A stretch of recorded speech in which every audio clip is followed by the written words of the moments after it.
उत्तर प्रदेशात हापुडा येथे राहणाऱ्या गुलशननं पत्नीला शिकवून इन्स्पेक्टर बनवलं.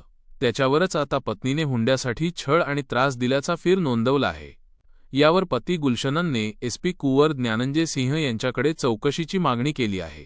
13 नोव्हेंबर 2025 रोजी इन्स्पेक्टर पत्नी पायल राणीने पती गुलशन आणि त्याच्या कुटुंबातील 6 सदस्यांवर हापुडनगर कोतवाली येथे गुन्हा दाखल केला. जनपद बरेलीमध्ये तैनात महिला सब इन्स्पेक्टर पायल राणीने 13 नोव्हेंबर 2025 रोजी पोलीस अधीक्षक हापुडा यांच्याकडे तक्रार केली. हापुडनगर कोतवालीमध्ये गुन्हा दाखल केला. पायल राणीचा आरोप आहे की तिचं लग्न 2 डिसेंबर 2022 रोजी पिलखुवा कोतवाली क्षेत्र गावातील गुलशनबरोबर झालं. लग्नाच्या वेळी सासरच्यांनी खूप हुंडा घेतला, पण सासरच्यांचं इतक्या हुंड्याने पोट भरलं नाही. लग्नानंतर पती गुलशन, सासू सासरे आणि अन्य नातेवाईकांनी अतिरिक्त हुंडा मागायला सुरुवात केली असा आरोप आहे.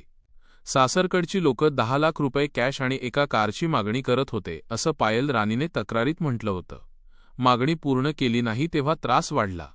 आरोप आहे की सासरच्यांनी मानसिक आणि शारीरिकदृष्ट्या छळ सुरू केला. निर्दयीतेने मारहाण केली. ॲसिड फेकून जीवे मारण्याची धमकी दिली.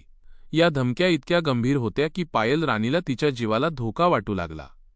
पोलीस अधीक्षक कुंवर ज्ञानंजय सिंह यांच्या आदेशाने पोलीस स्टेशनमध्ये पायल राणीच्या तक्रारीवरून पती गुलशनसह सासरच्या 6 जणांविरोधात हुंड्यासाठी छळ, मारहाण, धमकी आणि अन्य कलमांखाली गुन्हा नोंदवला. सर्व सत्य चौकशीनंतरच समोर येईल. पती गुलशनने सांगितलं की माझं आणि पायलचं वर्ष 2016 पासून अफेअर होतं. आम्ही दोघे एकत्र शिकत होतो. वर्ष 2021 मध्ये कोर्ट मॅरेज केलं. त्यांनी कुटुंबियांना राजी केलं. कुठलाही हुंडा न घेता हिंदू पद्धतीने 2022 मध्ये लग्न झालं. पायल माझ्यासोबत घरी राहायला आली.